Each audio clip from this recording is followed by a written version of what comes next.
The Second Book of Samuel, otherwise called the Second Book of the Kings. Read by Joe DeNoia, Chesterfield, New Jersey.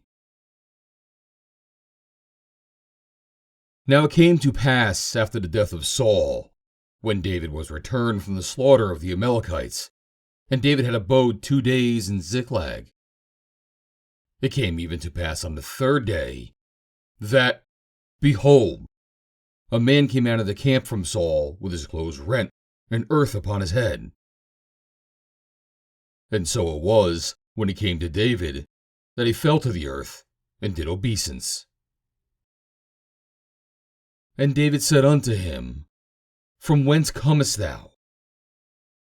And he said unto him, Out of the camp of Israel am I escaped. And David said unto him, How went the matter? I pray thee, tell me. Then he answered, That the people are fled from the battle, and many of the people also are fallen and dead. And Saul and Jonathan his son are dead also. And David said unto the young man that told him, How knowest thou that Saul and Jonathan his son be dead? And the young man that told him said, As I happened by chance upon Mount Gilboa, behold, Saul leaned upon his spear. And lo, the chariots and horsemen followed hard after him. And when he looked behind me, he saw me, and called unto me. And I answered, Here am I. And he said unto me, Who art thou? And I answered him, I am an Amalekite. He said unto me again, Stand, I pray thee, upon me, and slay me. For anguish is come upon me, because my life is yet whole in me.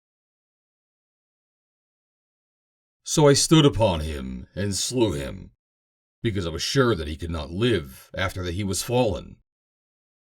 And I took the crown that was upon his head, and the bracelet that was on his arm, and have brought them hither unto my lord.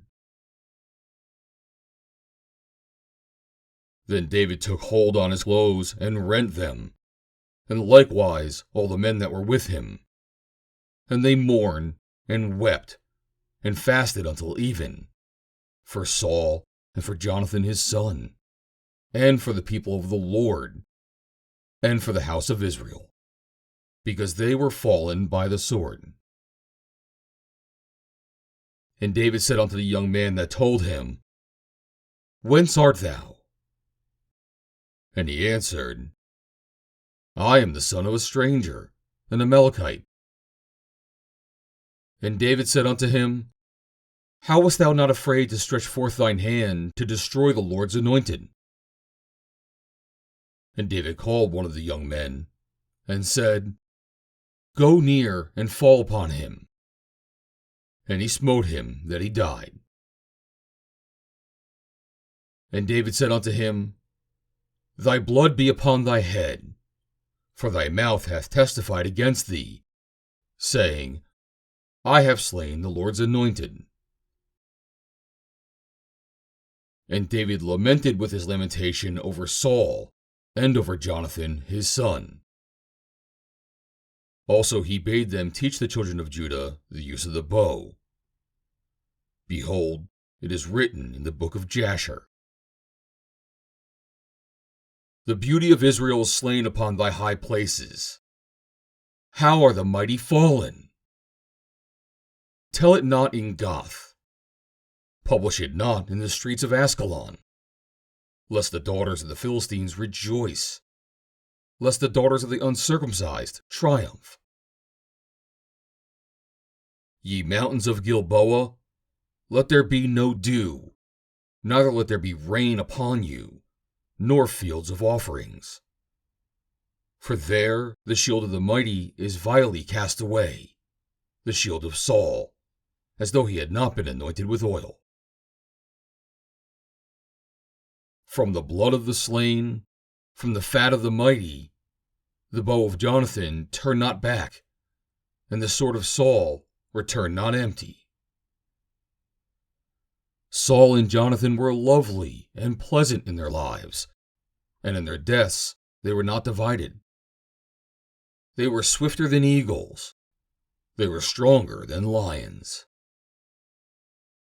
Ye daughters of Israel, weep over Saul, who clothed you in scarlet, with other delights, who put on ornaments of gold upon your apparel.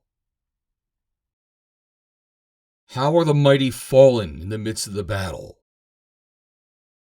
O Jonathan, thou wast slain in thine high places.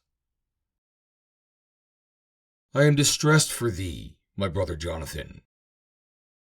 Very pleasant hast thou been unto me.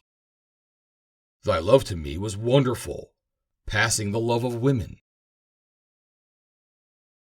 How are the mighty fallen, and the weapons of war perished.